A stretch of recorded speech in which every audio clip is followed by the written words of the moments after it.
Malipayong gabi kaninyong tanan mga kaigsunan.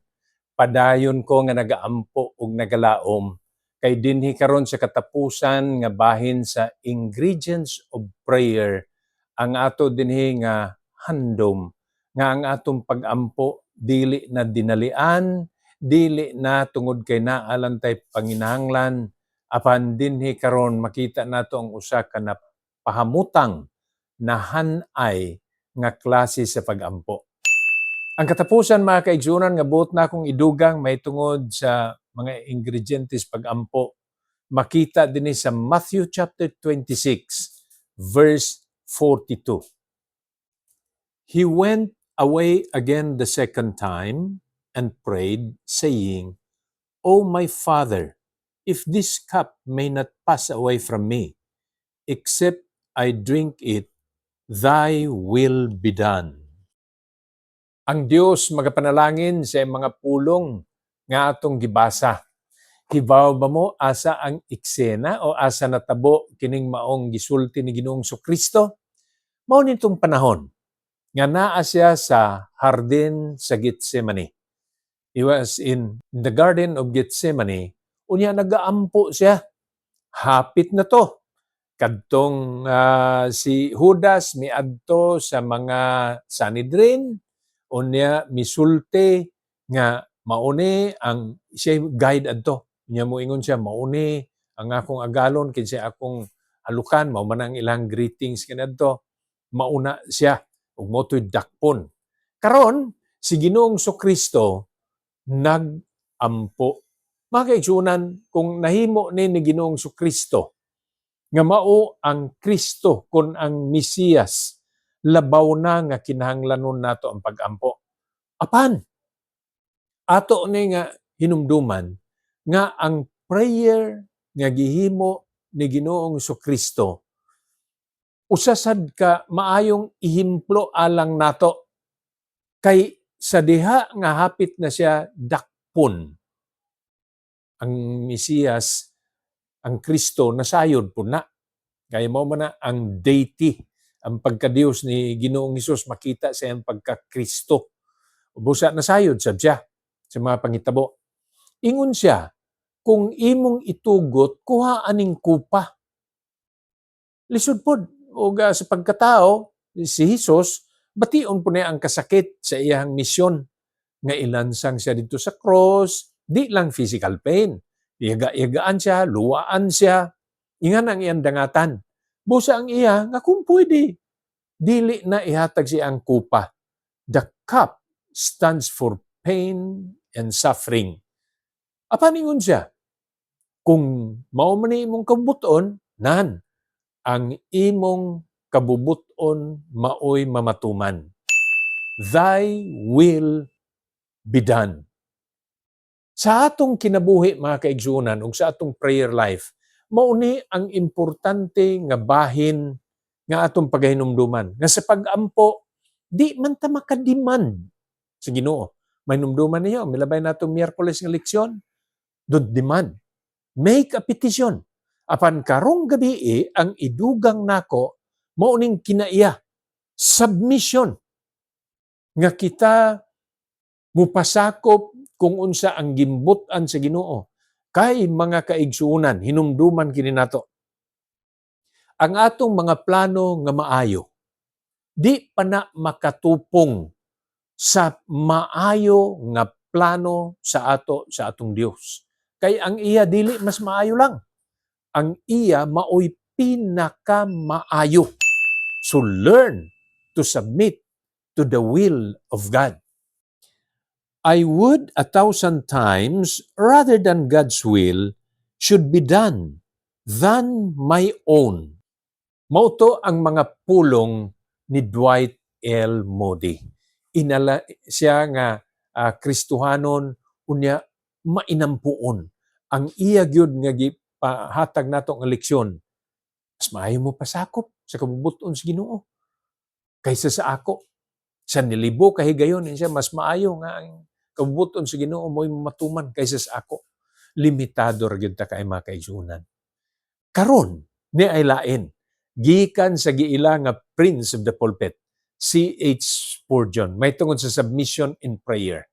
Faith has no design to have its own will when that will is not in accordance with the mind of God. Charles Haddon Spurgeon. Pastor, nagampo man ko nga na ay pagtuo. Yes.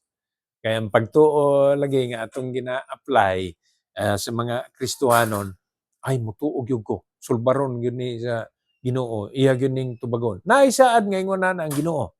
Apan kung kanang imong ginahuna-huna, lahi man ang pangunahuna sa Dios, di mangyod ka makatugkad sa pangunahuna sa Dios. Mas maayo nga mo submit gyapon ikaw sa kabubuton sa Ginoo kay kini perfect. Di gyud na magkasayop. Kini dili lang good, dili lang better, but this is the best ang iya gyud sa Ginoo. Mauna nga si Charles Spurgeon nag-ingon ang pagtuo kung dili sibo sa panghunahuna o kabubuton sa Dios, wala ginay mahimo ng pagtuo ng tao.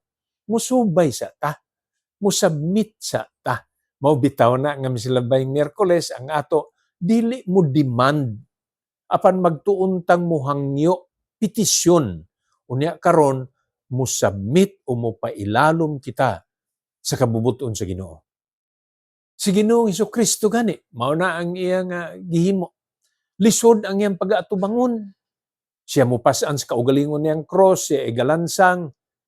Apan didto sa Garden of Gethsemane, ingon siya, not my will, but thy will be done. Ingon na mga kaigsunan ng pag-ampo.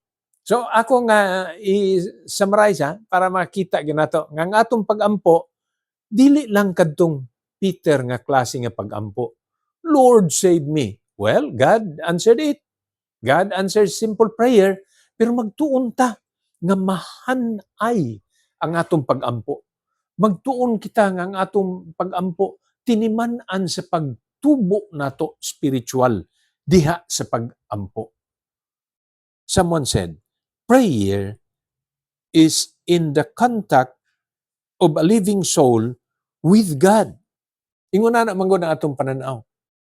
Ang atong pag-ampo, kita nagapakig-istorya sa Ginoo, unya ang Ginoo muduko, mutanaw nga rin nato.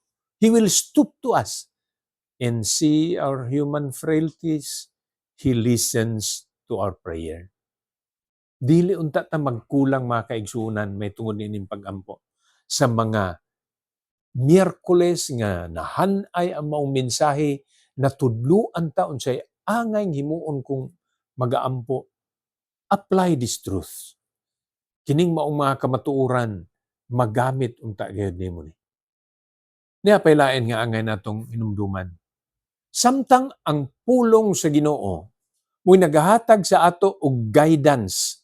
Para gyud nga dili ta mahalayo sa pagpangalagad sa Ginoo, dili magbugnaw sa atong pagtuo, dili ma-discourage sa ato nga pagkinabuhi.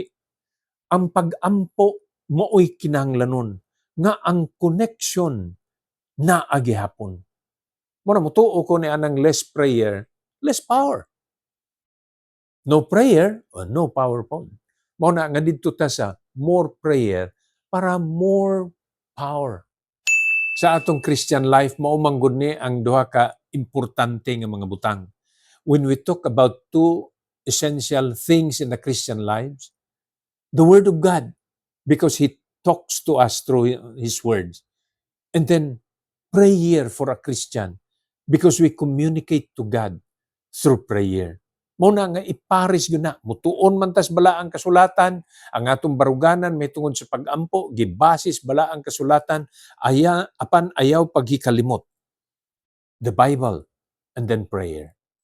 Ako isumpay kini, isip pagtapos na ining mao nga series sa ingredients of prayer, i-apil na to sa pag-ampo, bisan ang ikaduhang pagbalik sa atong Ginoo.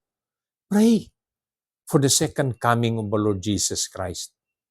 Pray for the sick that they will be healed.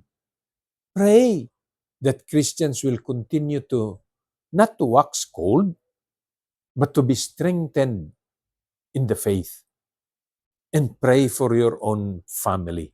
Ang preservation, ang pag-iusa sa pamilya, tumong sa usa ka malipayong pagpangalagad nga na sa atong Ginoo, usa ka bahin sa atong ministry. Muna ilakip nato nas pag-ampo. Di ta mo ingon, wa ko'y paalampuan. Kung dunay mangutana unsa imong prayer request, andam natong igahatag pamilya, our church, our country, the return of the Lord Jesus Christ, daghan. Para nga inig panahon sa pagpasalamat, dili sabta maulahi. Apan daghan tag maisugilon nganha sa mga kaigsuonan mahitungod sa pagkamaayo sa Ginoo. Pray everywhere. Pray in a closet. Mo na mga ginasulti sa balaang kasulatan. Pray when it is morning. Pray at night time. Gani ingon ang Book of Thessalonians, 1 Thessalonians 5:17. Pray without ceasing. Sa pagtapos, buot na ako nga ibalik tong unang bahin sa ato nga series. Ang pag-ampo nato mo resulta nagsugod ka na sa panginahanglan, need. Need to thank the Lord or need of a person to be answered. Apan ay mong kalimot, kung mag-agi ikaw og mga suliran, gituyo na sa Ginoo, gitugot niya na. Aron nga makahinumdum ikaw sa pagduol kaniya sa pag-ampo. Gamita kining maong kabilinggan sa pag-ampo, gamita kining maong pribilehiyo sa pag-ampo, sa pagduol sa gamhanan ug mahigugmaon nga Dios. Makaplagan unta ikaw, igsuon, nga matinumanon diha sa pag-ampo. Kay mao kini ang makahatag kanatong kalig-on sa pag-atubang sa nagkalain-laing mga panghitabo sa atong kinabuhi. Diin ang kaaway gusto niyang gubaon ang atong testimony. Gusto niya nga dili ta mahimong influential sa ubang mga tao para kay Kristo. Busa magmalig-on ta. Prayer changes things. Ang Dios magapanalangin kanaton tanan sa makausapa. To God be the glory and always shalom.